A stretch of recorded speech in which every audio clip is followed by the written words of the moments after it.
jails filled with prisoners, from those who simply spoke out against the regime to those who committed acts of violence. The President Montaigne, they think that I killed people. Was that true? I don't know. I don't believe it. They were judged in the tribunal. Did you have a fair trial? No. And set out to expose Castro's human rights record, building on the testimony of political prisoners recently released from Cuban jails.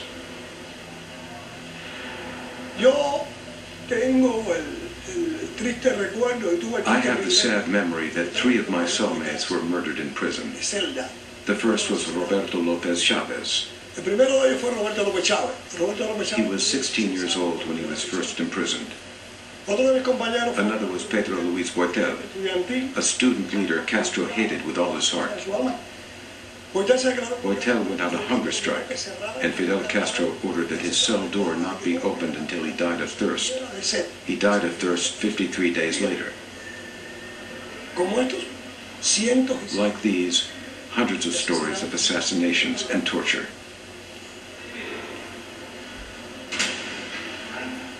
Those prisons were killing machines. People were not only deprived of their liberty, what the government wanted was to eliminate all counter-revolutionaries. La Cabaña, Isla de Pinos, all those stories. Words cannot express all the suffering and anguish, because words pale against the reality behind them.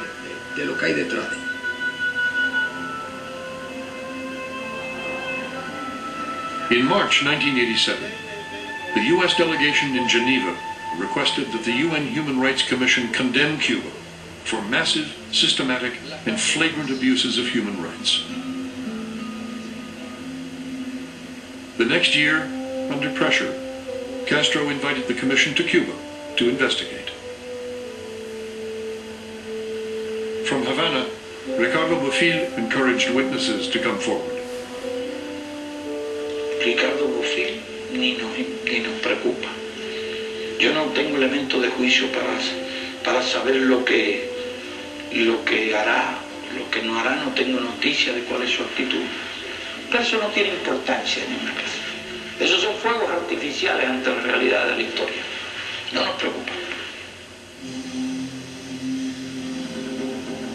La comisión llegó a La Habana y abrió. The commission met at the Commodore Hotel in Havana. Allí fueron dozens of people came. The relatives of people who had been executed, including those murdered in the Escambray. People who had been tortured, prisoners unjustly jailed. In short, witnesses to violations of practically all 30 articles of the Declaration of Human Rights.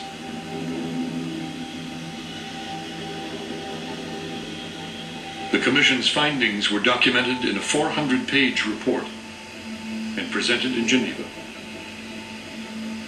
It is at that moment when even activists from the political left, when left-wing democratic politicians begin to say to the Cuban government, your violation of the human rights of ordinary Cubans is wrong and unacceptable even by the standards of the international left, that the Cuban government finds itself cornered, humiliated, and for the first time understands that it is losing allies everywhere.